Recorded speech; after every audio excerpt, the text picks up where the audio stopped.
And, well, the stock market's bouncing back up. Does that mean all is well in Happy Land? I'm skeptical. Very skeptical. And so is Dr. Ravi Batra.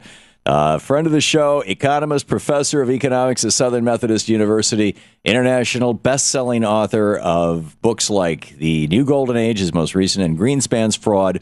His website, Ravi, R-A-V-I, Batra, B-A-T-R-A.com.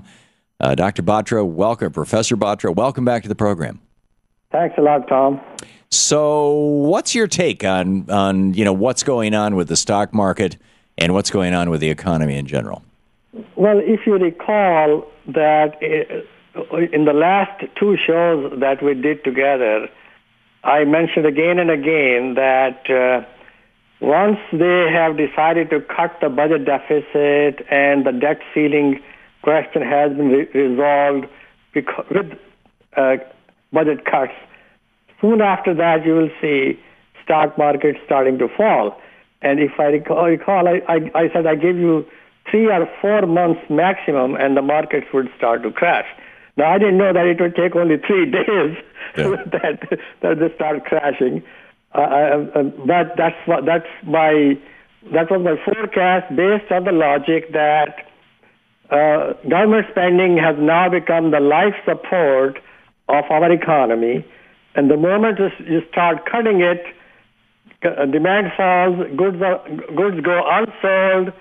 That means the market anticipates a decline in profits, and with this overbought market, with this kind of bubbly market, it won't take long for it to fall, and that's what has been going on. And of course, the action taken by Standard and Poor should have been long anticipated because our debt is rising by $1.5 trillion per year, and then the Tea Party guys just won't even raise revenues, won't even close loopholes to cut the deficit, while in other nations like Greece and Portugal, Spain, etc., they are making all sorts of sacrifices to cut the deficit, but our guys won't.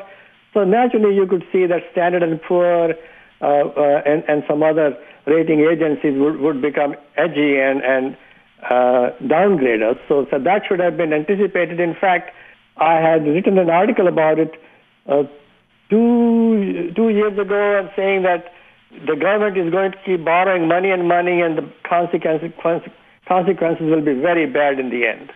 So in Europe, the millionaires and billionaires are sharing in the sacrifice of the average working people, although in the United Kingdom, most of the sacrifice, and this has provoked the UK Uncut movement, and it has provoked the riots in London that are now spreading to other cities around the UK today.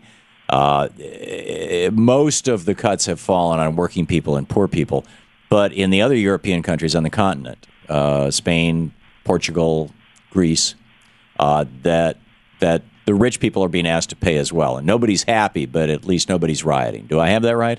I think, yeah, you're right. But in our country, my Lord, these guys, I mean, you tell them cut all subsidies, even that they're opposed to. Yeah. When they're making in profit like that. Yeah, they wouldn't even do away with accelerated depreciation for corporate jets that are owned by billionaires as opposed to airlines.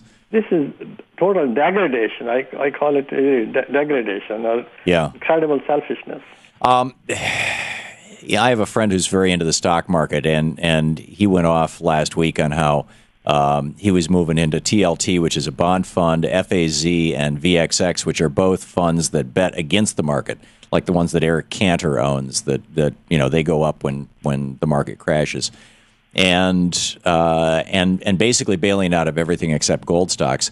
I'm not asking you for market advice, but do you expect that we are going to see a substantial correction in equities and in the stock market and a downturn? I'm hearing it's going to go to at least 9,000. It might be back to 6,000 by the time of the. In fact, I've been suggesting that it's going to be at 6,000 in time for the next presidential election. That's where the Republicans want it, so that they can run against Obama based on that.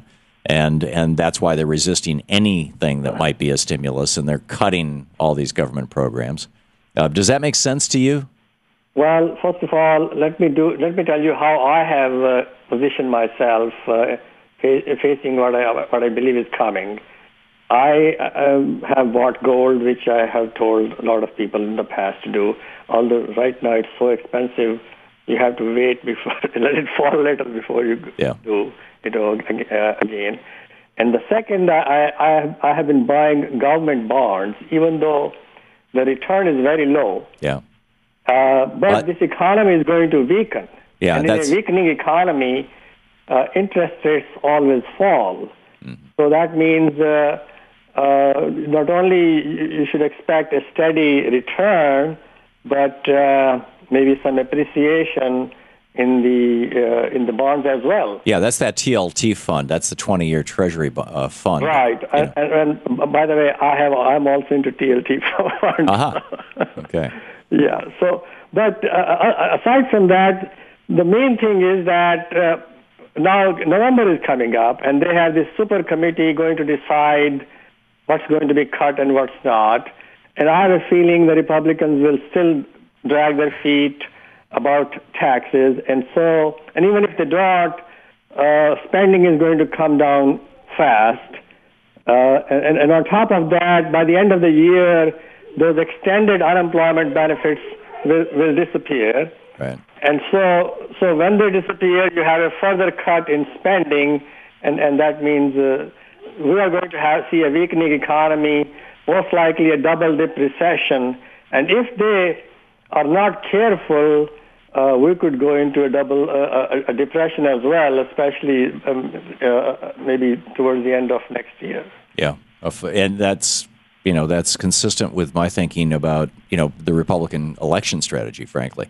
And tragically, what we're hearing, Politico is reporting that the Obama advisors are looking at the Bush 2004 campaign because they feel that they can't run on Obama's accomplishments, so they're going to take down Romney, which of course has all the right-wing talk guys hysterical today.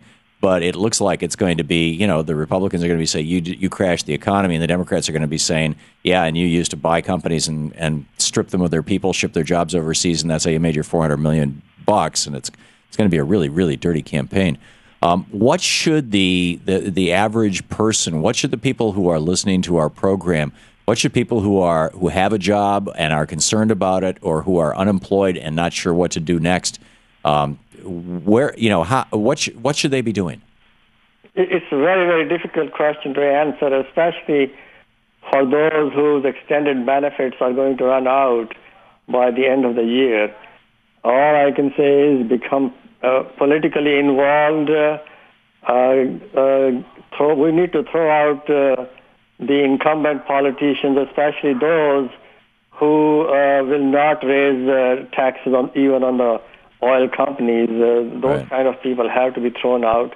I mean, what I've noticed is that once these Tea Party members were elected in 2010, November 2010, ever since then, the job market has been bad and the economy's growth rate has been bad. Ever since then, the economy has been coming down. So this is, I think, what we need to do. We need to educate the people.